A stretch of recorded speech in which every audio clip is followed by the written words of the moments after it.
อยู่ว่าปล่อยสำรองปล่อยปีใหม่ปล่อยได้เพียงหลงไอ้ใต้ที่นำสีเปิ้นนอกเสียใต้นำสีเปิ้นซ้ำเป็นเงาหักของจึงหนังนั้นเขาให้สั่งฝังปล่อยมาเขาตั้งกูปีในเขาเลยครับความคงมือคุณพรครูวาหัวดังนาเขาดังเสียพอทำในที่เขาดีขัดเสือเสียเลยจ่อยมา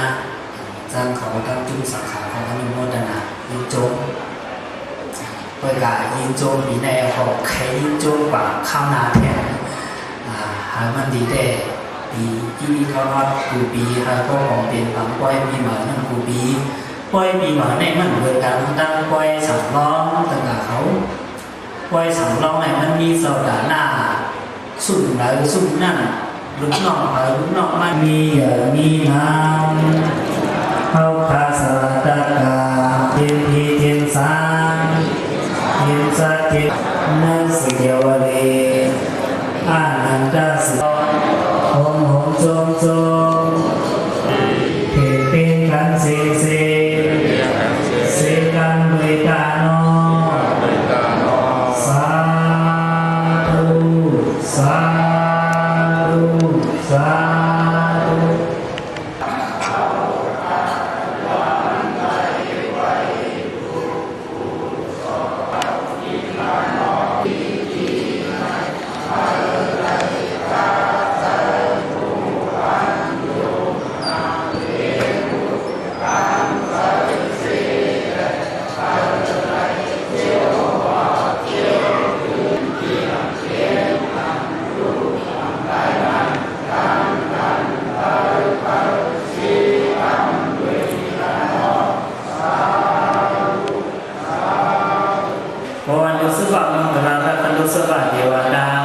สวัสดิ์มานุเวนัสดาสุขิวันดุเบวันตันตุสัพพะโลกวินาศดารอธรรมวัฏฏิอายุโนสุขภาลามีปอนมังกราภูก็ภูก็หนอปีมาดูมาเจอมาตั้งเหตุตั้งสร้างอันมาอันดีอันยากมีเงินมีคำมีรับมีการมีเงินเถิดแต่ว่าแล้วไปแล้วเอาขุนพระตาสังขารรวมมันถึงปีการของการให้ว่ามีเพียงทุกคนเนาะ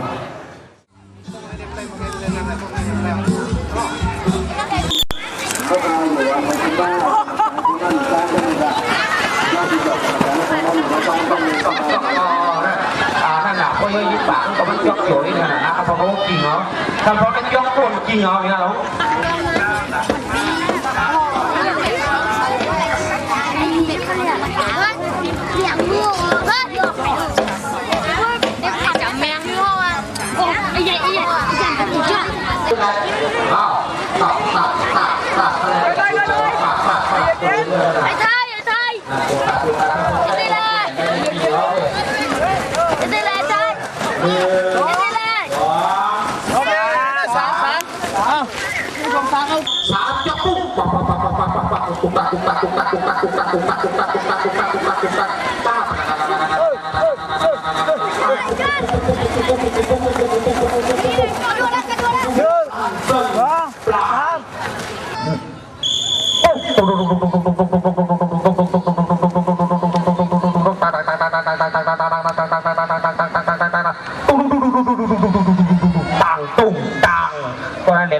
ที่3อยู่หวังว่า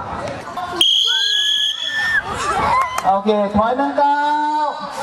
ถอยออกก่อนพวกเตี่ยก็ออกก่อนนะมั้ยโอเค1 2โอเคถ้าเตี่ยก็ออกขวาเตี่ยก็ออกจากนี้ไหนให้มันรู้ยังมองออกขวานอนออกขวาโอเค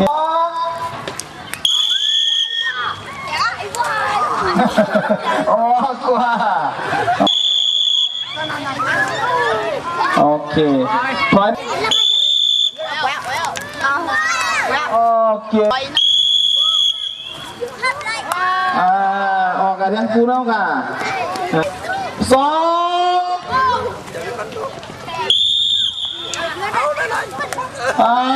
ต้มมือเหมือนน้องๆค่ะต้มมือเหมือนน้องๆค่ะโอเค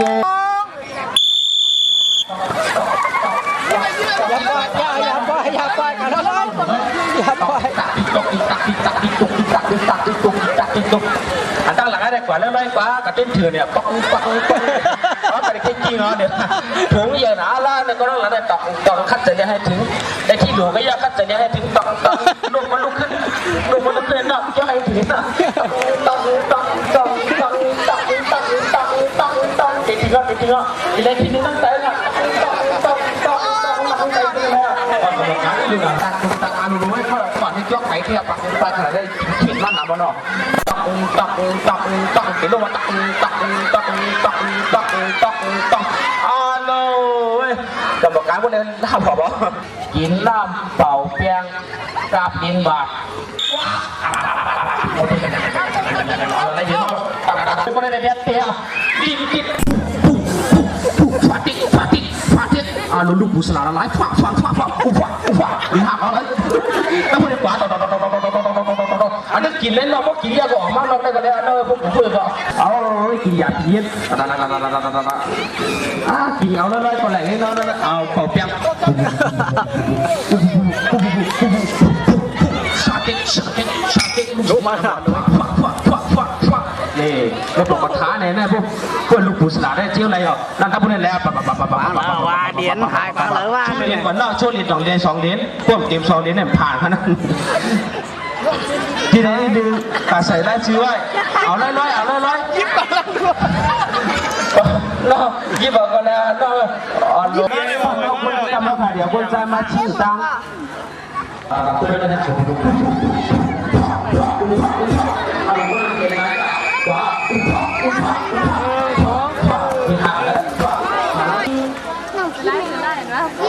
แม่น้ำใจนั่นเปิ้ลมีอิงทะเลนะเนาะเปิ้ลเป่าได้เปิ้ลมีมารยาทดีนะ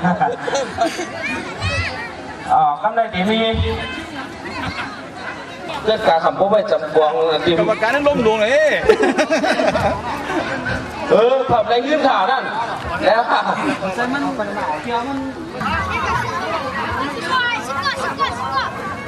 เจ้าของน้องก็ต้องแบบว่าไอ้ต้องก็ในแต่ต้อง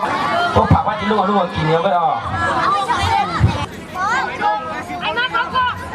ก่อกลุ่มกันไว้เลยลงกันไว้10 คนนะครับไปก่อกลุ่มกันไว้เลยอยู่จ้องปันจุ้งเหลือจุ้งน้ำจุ้งเหลือ10 ก้อนกันเนาะการบอกขนาดการไทยดีๆก่อนล่าผีสางก็ในที่นี่ก็ได้เสียเอาเปิดแล้วครับนะตัดเปิดน้ำมันค่ะเนาะเปิดยังอ่ะจุ้มปางควายเนี่ยเนาะวานปางควายพิซซ่าถักนี่ใครอยู่เมื่อวานในมาลงไว้อะไรเป็นน้ำมันเขาก็บัวอยู่ไกลวัดแป๊บอะไรแป๊บคิวที่4รอบที่4เนาะต้องไหมเนาะต่อกว่าแทงสายก็จะ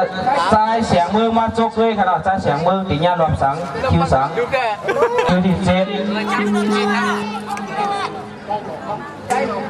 ใจหน่อคำค่ะเป็นหลวงมาจงหัวคิวค่ะเนาะเดี๋ยวยังคิวดีกว่าใจหน่อคำน้ำมันใส่แทงไงทีมของใจหน่อคำค่ะพี่กันเลยก็มาโจกค่ะเนาะใจหน่อคำแต่หยิบพักก็หูก็อะไรเลยแต่ตาเนี่ยหยิบพักลำเดียวเดี๋ยวนี่นะตอนนี้ในหักเสาน้ำมันในหักหัวกระหือในมันก็หูเลยนะก่อนนั้นเนี่ยต้องหลังก็ปล่อยไปลูกเลยนะนั่นแหละก้อนคือตาอยู่ตาก็ไม่หักก้อนอยู่ตาไปขึ้นเนื้อนี่อยู่ขึ้นมีโลขึ้นกับไปตีเงาเนี่ยมันก็ได้ไปพ่อดีกว่าไม่เอานั่นพวกตุกอยู่ดีจะออกเขาครับพี่เซจุ๊บขึ้นลูกไปก่อนนั่นยกปุ๊บกดไว้หักนะกดไว้ต้องหยิบผ้าหูก็ได้พวกนี้ก็หยิบหูได้เพราะหยิบหูได้เก็บได้หยิบหูได้เบี้ยดีกว่าที่นั่นนะ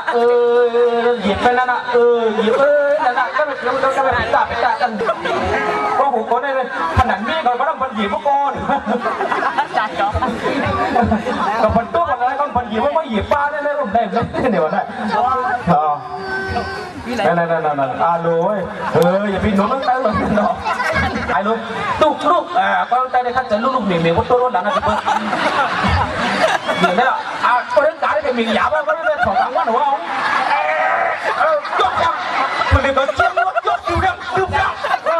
มันก็ไม่เหยียบพวกหัวก็เหยียบขึ้นพูดกันก็ได้หนักก็กดไว้ได้หนักก็กดอยู่เลยด้วยมีเงินก็ เลยนะที่ปุ้ย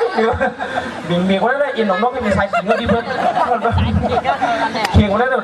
เขาหักเขาลุกเขาหักเขาหักนี่เขาจงลุกเนี่ยเขาขึ้นผัดหักสาวได้เนี่ยตั้งใจได้กินหลังเราไม่รู้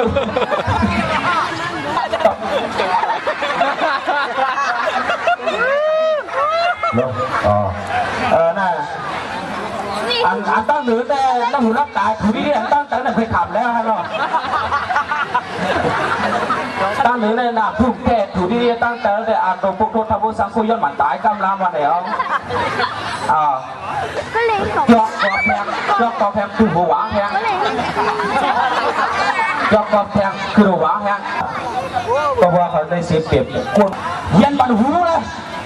นั่นไอ้ก็ได้จ่าได้ไก่พยายามช่วยมากเนี่ยวะอย่ายอมถูมือเลยไม่ยี่ห้อไม่จ้าหลีเลยก็ว่า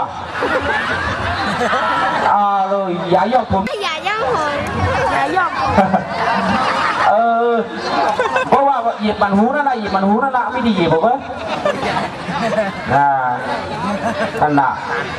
ใจจึงดีนี่ค่ะนั่นอยู่ตั้งเหนือสุดๆใจในการเป็นใจเชี่ยเนี่ยเหมือนนั่งจืดน่ะก็นั่งเตยสุดๆเนี่ยเป็นใจม้วนเนี่ยม้วนตลอดมาดีเปิดยอกคือนั่นน่ะมันคือแม่ลูกคือในคือพ่อลูกนั่นน่ะใจซื้อกล่องต่อทองวัดได้โอ้ยมันดุน่าจะได้พวกน่ะเป็นมีก่อนเล่นดูบอลก่อนนะก่อนม้วนนั่งเตยเนี่ยตัวว่าโหนเก่าเจ้าในเจ๊เนี่ยอย่าไปจี้กวนมันถอดเอาเลยอย่าไปจี้กวนมันไม่รู้ว่าแล้วเราพวกมีนั่งหลังเดียวนั่นแต่ก็ตั้งแต่ก็เต็มชอบกันเนาะคุณไปเวลาคนลืมตัวอ่ะมูเดี๋ยวเอาก็สันติตีเนาะอย่าไปใส่เงี้ยนะเนาะอย่าไปสันติเงี้ยก็เงี้ยขึ้นเร็วในกล่องใจว่าตัวหันถึงเงินเนาะเอาตั้งเกี่ยวกับโอนนะครับแต่มันเกี่ยวที่ฮารุได้เกี่ยวเอ็มก้าหูหมุนในป้าได้ยาย่อมผมจัดดีแทงกันเนาะแล้วมันเจอด่าเต็มที่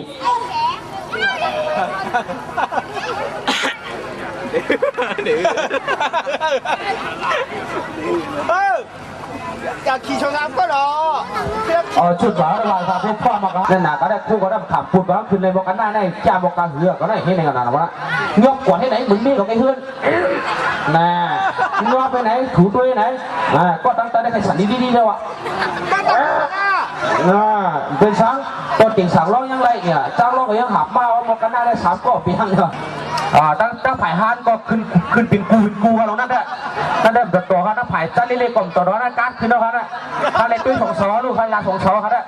นั่นตัวหิวพิกเปียมมั้งน่ะนั่นน่ะก็หูที่หาก้นนั้นด่างก็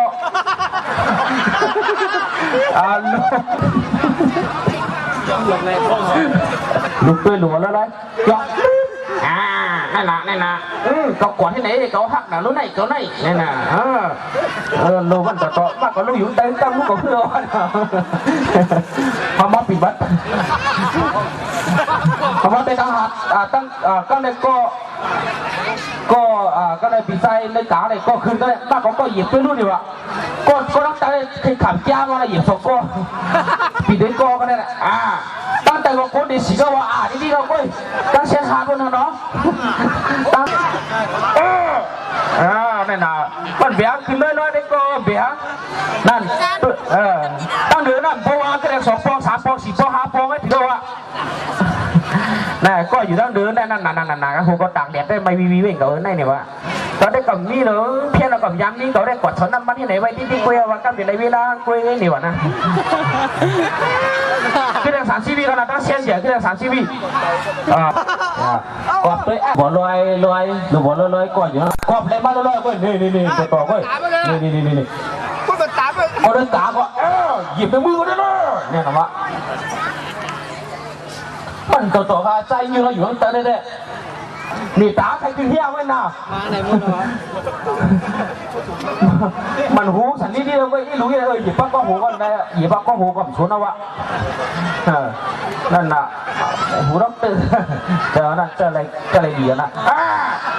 หยิบหูอย่าหยิบหูลีๆเลยอย่าไปหยิบปั้นหน้าหรอไม่หยิบปั้นหน้าตาเปียกันเพราะไอ้แคมเนี่ย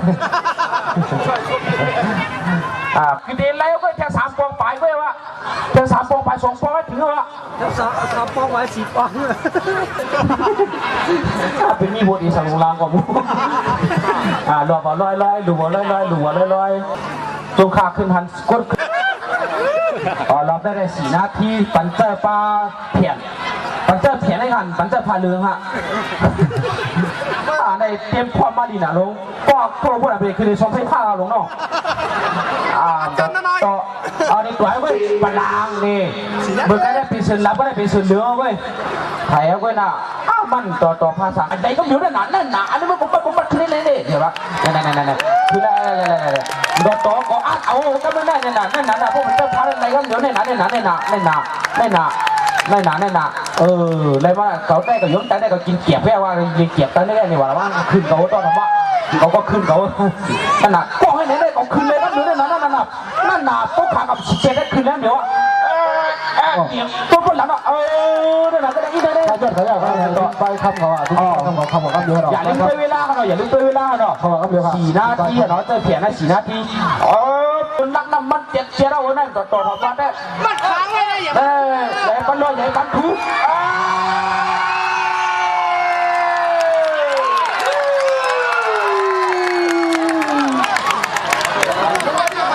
โอ้1 นาทีอาชีพ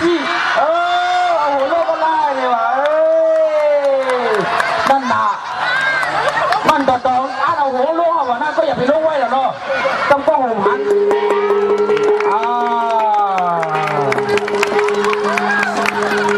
โลยก็ต้องเติมนะก็ต้องเติมจริงเก็บพวกข้าเนาะโลต่อละก็ไม่ได้